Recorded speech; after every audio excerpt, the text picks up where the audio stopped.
Welcome my dear friends. कैसे हैं आप सभी लोग। आज हम परसेंटेज टॉपिक के बेसिक फार्मूलाज को समझेंगे और इन फार्मूलाज को इजी तरीके से कैसे समझा जा सकता है आज इस वीडियो में मैं आपको बताऊंगा। तो चलिए हम शुरू करते हैं फर्स्ट कॉन्सेप्ट से। x प्रतिशत is equal to x upon 100। x प्रतिशत को भिन्न के रूप में व्यक्त करने के लिए क्या करना पड़ेगा। तो x प्रतिशत को हम भिन्न के रूप में x अपॉन 100 लिखेंगे। जैसे वहीं अगर x की जगह पे दूसरी संख्या हो, जैसे 20 हो, तो 20 प्रतिशत को 20 अपॉन 100 करेंगे तो 20 से 5 बार कैंसिल हो जाएगा, तो 1/5 ये भिन्न रूप में परसेंटेज को हमने भिन्न रूप में कर दिया है। वहीं अगर हम समझे कि परसेंटेज का मतलब होता है अपॉन में 100। जो भी हमको जिसका भी परसेंट निकालना है, जैसे 20% है तो 20% को 20 अपॉन 100 लिखते हैं। अगर हम इस परसेंटेज को हटाना चाहते हैं तो इस 20 को 0 और 20 और यहाँ पॉइंट लग जाएगा। 2 पॉइंट मतलब इकाई और दहाई की संख्या के पहले अगर पॉइंट लगा देते हैं तो परसेंटेज को हटाया जा सकता है और इस संख्या का किसी भी संख्या से इंटू किया जा सकता है। ठीक है फ्रेंड्स, जैसे हम समझेंगे 256 इंटू 20%। अब इसका हमको 20% निकालना है, तो हम इसका अपॉन में 100 करने के बजाय अगर हम इसको डायरेक्टली 256 इंटू 0.20 ऐसे भी हम इसको इंटू करके भी इसका परसेंटेज निकाल सकते हैं। ठीक है फ्रेंड्स, तो ये बेसिक है जो बड़े बड़े क्वेश्चंस में अपने को करना पड़ सकता है। ठीक है, अब दूसरा कॉन्सेप्ट है अपना भिन्न को प्रतिशत के रूप में कैसे व्यक्त किया जा सकता है। जैसे भिन्न है हमारा, कोई भी भिन्न हो a अपॉन b, अगर भिन्न है हमारा तो इसे हम परसेंटेज के रूप में कैसे परिवर्तित कर सकते हैं, इसे भी हम समझेंगे।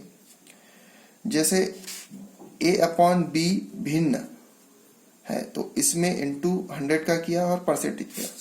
जैसे 1/2 है, अब इसे हमको परसेंटेज के रूप में व्यक्त करना है तो इंटू 100 और कोष्टक में और ये परसेंटेज इंटू 100 और परसेंटेज लग जाएगा, तो 2 से 50 बार कैंसिल हो जाएगा। ठीक है, जो आएगा वो 50% आएगा। तो सभी लोग जानते हैं कि 1/2 यानी हाफ, किसी का भी हाफ जो रहेगा वो 50% रहेगा उसका। तो भिन्न को हम इस फॉर्मूले के रूप में, इस फॉर्मूले के द्वारा परसेंटेज के रूप में परिवर्तित कर सकते हैं। तो फ्रेंड्स इसके 2-3 क्वेश्चन करके देखते हैं हम। जैसे 3/4, ठीक है, ये भिन्न रूप में है। अभी इसे हम परसेंटेज के रूप में व्यक्त करेंगे। 3/4 का भिन्न रूप में से परसेंटेज में चेंज करने के लिए इंटू 100 और इसको कोष्टक में और एक परसेंटेज लग जाएगा। ठीक है, अब 4 से हम इसको डिवाइड करेंगे, कितनी बार जाएगा? 25 बार।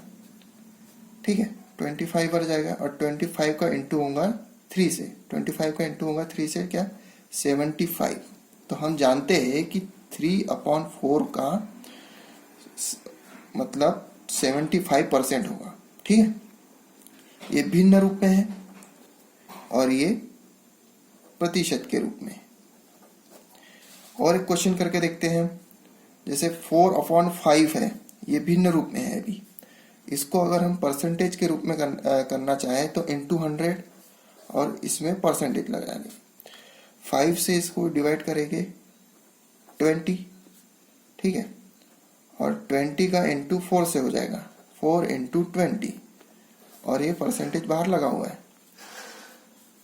ये हो जाएगा 80%। तो 4/5 भिन्न से परसेंटेज में चेंज करेंगे तो 80% होगा। ओके फ्रेंड्स, चलिए अगला कॉन्सेप्ट देखते हैं। इस क्वेश्चन को इन क्वेश्चन को आप अच्छे से समझ गए होंगे, ठीक है। अब थर्ड कॉन्सेप्ट है हमारा, यदि किसी वस्तु की कीमत में 8% की वृद्धि होती है तो खपत में कमी ताकि व्यय में वृद्धि ना हो। उसकी खपत में उसको कितनी कमी करनी पड़ेगी कि ताकि जिसका व्यय है, व्यय जितना वो खर्च कर रहा है उसमें कोई वृद्धि ना हो, मतलब कोई वृद्धि नहीं होना चाहिए, ठीक है। तो हम इसे उदाहरण के तौर पे भी समझेंगे और ये इसका फॉर्मूला है R/100 + R इंटू 100% बार, ठीक है। तो जैसे हम समझ सकते हैं कि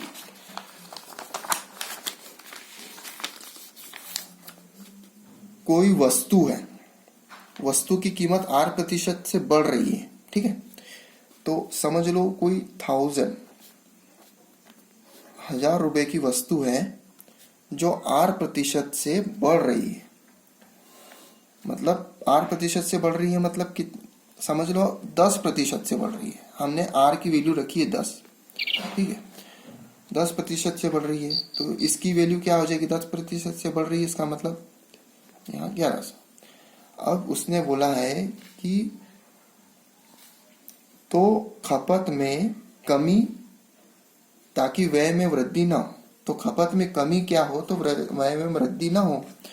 तो जैसे अपने पास 8% की वैल्यू है 10, तो हम इस फॉर्मूले से इसे करके देखेंगे, ठीक है। अपने पास R की वैल्यू क्या है 10, ठीक है, 100 प्लस R क्या है अपने पास 10 इंटू 100, ठीक है, ये परसेंटेज। तो 10/0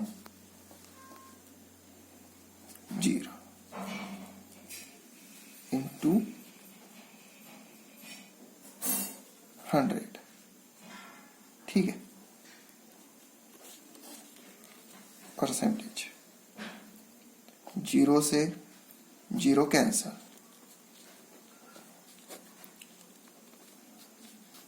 परसेंटेज 11 से अब डिवाइड करेंगे तो 9 बार जाएगा और 1/100 आ जाएगा, तो 1/11 आ जाएगा। तो इस परसेंटेज से उसमें क्या होनी चाहिए, इस परसेंटेज की इस खपत में कमी होनी चाहिए, इतना % खपत में कमी होनी चाहिए, ठीक है फ्रेंड्स। उसके व्यय में अगर 10% की बढ़त होती है तो इतने % उसमें कमी आनी चाहिए।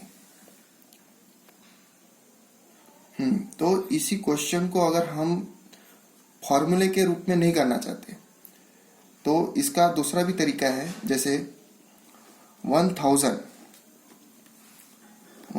है, इसमें वृद्धि हो रही है 10% की, मतलब अपना R जो है परसेंटेज में 10% है, ठीक है। तो 10% की वृद्धि हो रही है तो अपना जो ये 10% क्या होगा इसका 100, तो 100 से प्लस हो रहा है, इसमें 100 प्लस हो रहा है तो ये हो जाएगा 111। तो इसमें कमी कितनी आनी चाहिए, तो इसके लिए हम इधर से ऐसे कमी निकालेंगे, ठीक है। तो यहाँ से हम देखेंगे कि 100% जो इसका 10% है इसमें कितनी कमी आनी चाहिए। तो हमको कितने पे निकालना है, हमारी वैल्यू है R की जो वैल्यू है वो 10% के हिसाब से 100 है, तो इस इतनी अपने को कमी, मतलब इसकी कमी इतनी पूरी करना है।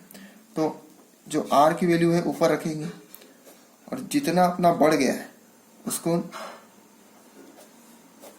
नीचे इंटू 100, तो इससे 2 0 कैंसिल हो जाएंगे, 100/11, 11 से 9 बार कैंसिल होगा, ठीक है, बचेगा 1/11।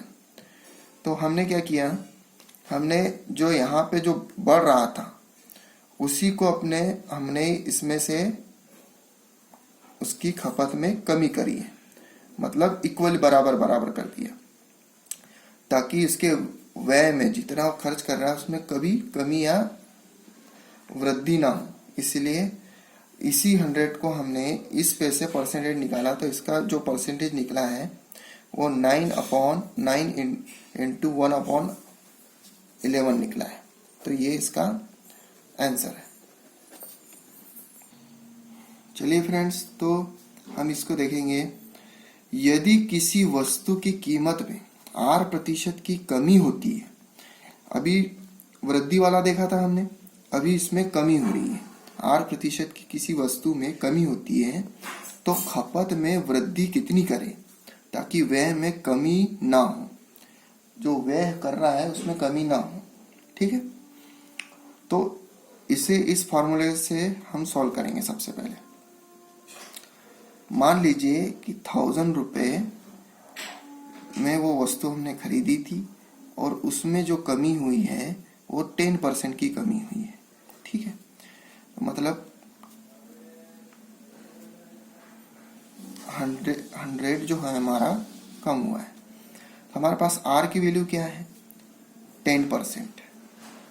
ठीक है, अपॉन में 100 माइनस R मतलब 10।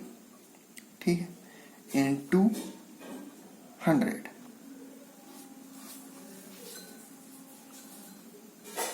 इसको अगर आगे करेंगे हम 10/90 हो जाएगा।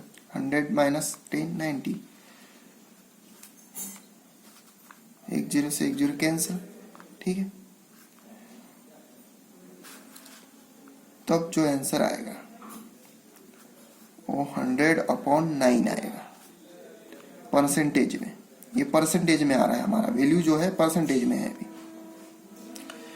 9 से डिवाइड होगा 11, 9 1 जा 9, 1 बचेगा, फिर 9 का जाएगा 1 बार, फिर इसमें 1 बच जाएगा, तो 1/9। तो ये जो आया हमारा, ये हमारा आंसर हो जाएगा। ठीक है, जो इतने की उसमें क्या नहीं होनी चाहिए, खपत में इतनी, उसमें खपत में वृद्धि होनी चाहिए, उसकी खपत में वृद्धि होनी चाहिए इतनी। ठीक है, इसी को हम दूसरे तरीके से करके देखेंगे। करना कुछ नहीं है, उसमें फॉर्मूला यही लगता है फ्रेंड्स, लेकिन उसको हम दूसरे टाइप से करके देखते हैं। 100 है, 10% से उसकी वृद्धि हो रही है।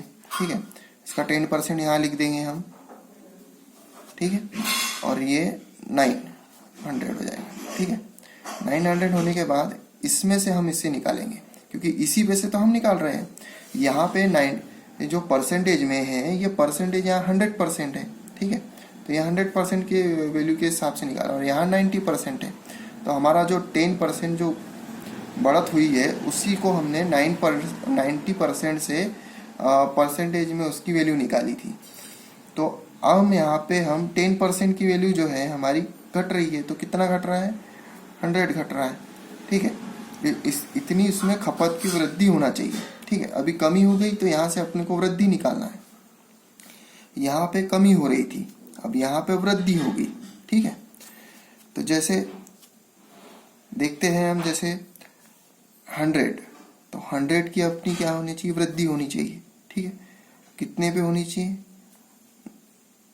900 पे होनी चाहिए। इनटू परसेंटेज निकालने के लिए परसेंटेज में होनी चाहिए, ये परसेंटेज बाहर लग जाएगा। इनटू 100 किया तो परसेंटेज बाहर लग जाएगा। ठीक है, इन दोनों को 2 0 से 2 0 कैंसिल हो जाएंगे, तो वही अपना 100/9 और ये परसेंटेज। यहाँ पे भी देखिए 100/9 और परसेंटेज आया।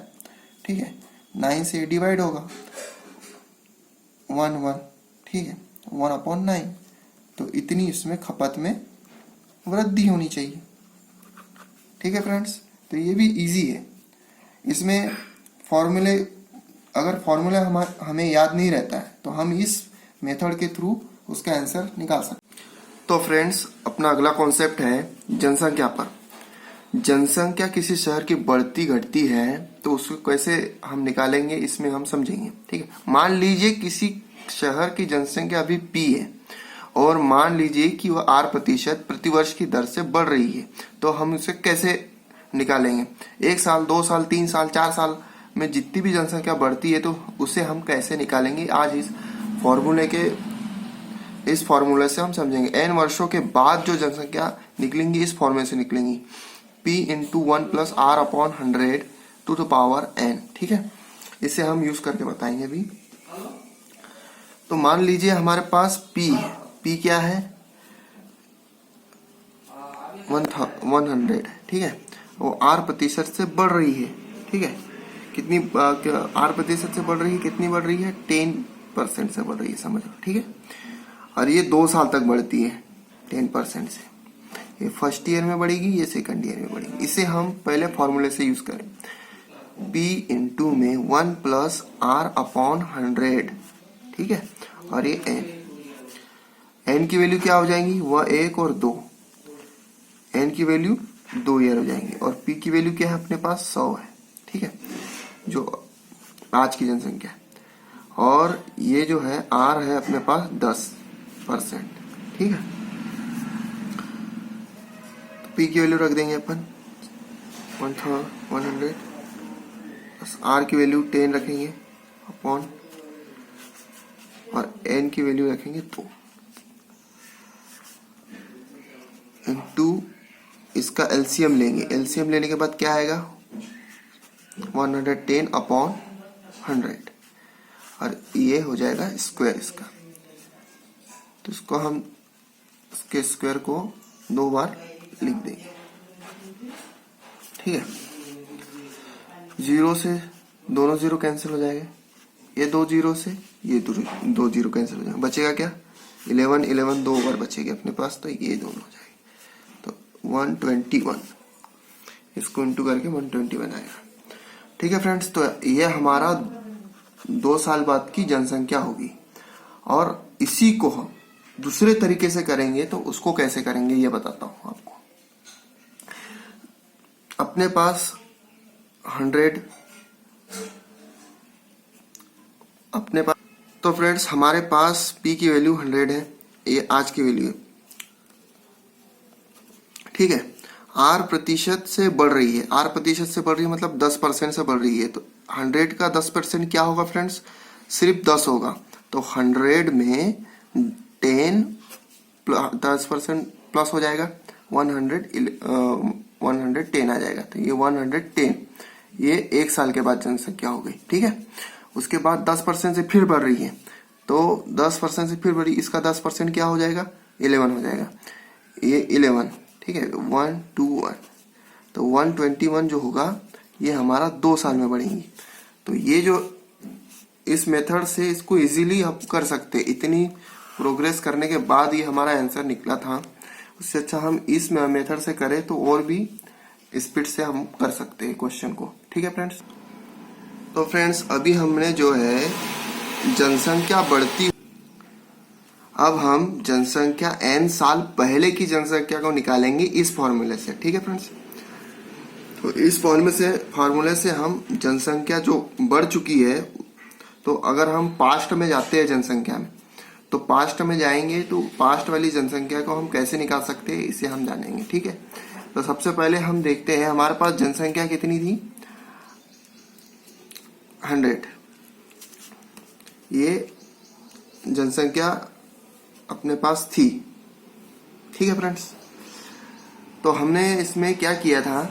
10% से प्लस हो रही थी जनसंख्या, 111, 10% से ऐसी प्लस हो रही थी जनसंख्या। ठीक है, और इसी को हम अगर रिटर्न करेंगे, मतलब अगर हमें ये जनसंख्या दी हुई है, अभी हमें ये जनसंख्या दी हुई है। ठीक है, मान लीजिए हमारी जो जनसंख्या है वो हमारे पास ये दी हुई है, तो हम इसे कैसे निकालेंगे ये हम जानेंगे। ठीक है, तो इस क्वेश्चंस में हमको इसकी वैल्यू दी हुई रहेंगी, तो हमारा जो p होगा ये होगा। ठीक है, तो हम p की वैल्यू क्या है हमारे पास? 121, r की वैल्यू क्या है? 10%। ठीक है, तो इस फॉर्मूले से हम इसके सॉल्व करेंगे। तो p अपॉन में 1 plus r upon 100 to the power n। ठीक है, इससे हम सॉल्व करेंगे। p की वैल्यू है 121, 1 प्लस r की वैल्यू 10 है, 100, और n है जो अपन 2 ईयर से कर रहे हैं अभी, यहाँ पे 2 आ जाएगा। ठीक, 121 अपॉन ये हो जाएगा 110 अपॉन 100, और ये स्क्वायर है तो इसका 2 बार इंटू हो जाएगा। ठीक है, ये जो 100 है अपॉन के अपॉन में है, तो ये दोनों यहाँ से कट जाएंगे और ये ऊपर चले जाएंगे। ठीक है, और 2 जीरो से ये 2 जीरो कैंसिल हो जाएंगे। ठीक है, अब जो 11 बचा हुआ है, तो 11 और इंटू 11 हमें पता है कि 121 होता है, तो ये दोनों कट जाएंगे और जो आंसर आएगा हमारा वो 100 आएगा। तो फ्रेंड्स, हमने 2 साल पहले की जनसंख्या 100 है ये निकाल ली है। तो इतना इजी था ये भी निकालना फॉर्मूले के थ्रू। अगर हम इसे फॉर्मूले से नहीं करना चाहते, फॉर्मूला अगर हमें याद नहीं रहता है, तो हम बिना फॉर्मूले से इशू कर सकते हैं। कैसे करेंगे? तो दोस्तों, हम जनसंख्या n साल पहले की जनसंख्या जो थी उसको बिना फॉर्मूले से कैसे हल करेंगे, ये है एक एग्जाम्पल के द्वारा समझेंगे। ठीक है, मान लीजिए 1000 जनसंख्या आज की हमारी है, आज की जनसंख्या हमारी 1000 है। ठीक है, अब 1 ईयर पहले की जनसंख्या क्या थी? ठीक है, 2 ईयर पहले की जनसंख्या क्या थी, इसे हम निकालेंगे। 1000 आज की जनसंख्या है, कितने परसेंट से बढ़ रही है हमारी जनसंख्या? मान लीजिए 10% से बढ़ रही है, इससे ज़्यादा से भी बढ़ सकती है, इससे कम से भी बढ़ सकती है, वो भी निकाल सकते हैं। तो 10% से बढ़ रही है जनसंख्या, ये मान लो 100% जनसंख्या है हमारी अभी। ठीक है, और ये 10% से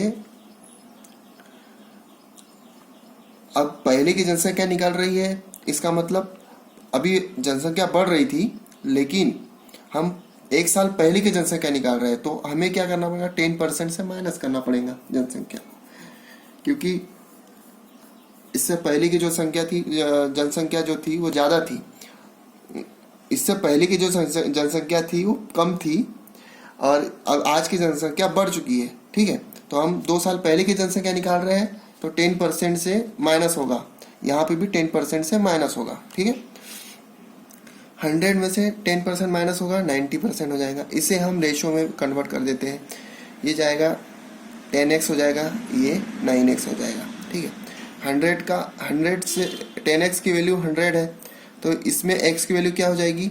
x की वैल्यू हो जाएंगी 100, x की वैल्यू आ जाएगी 100। ठीक है, ये x की वैल्यू हम 9x में डाल देंगे, तो 9x में डालेंगे तो आज 1 साल पहले की जनसंख्या क्या हो जाएगी?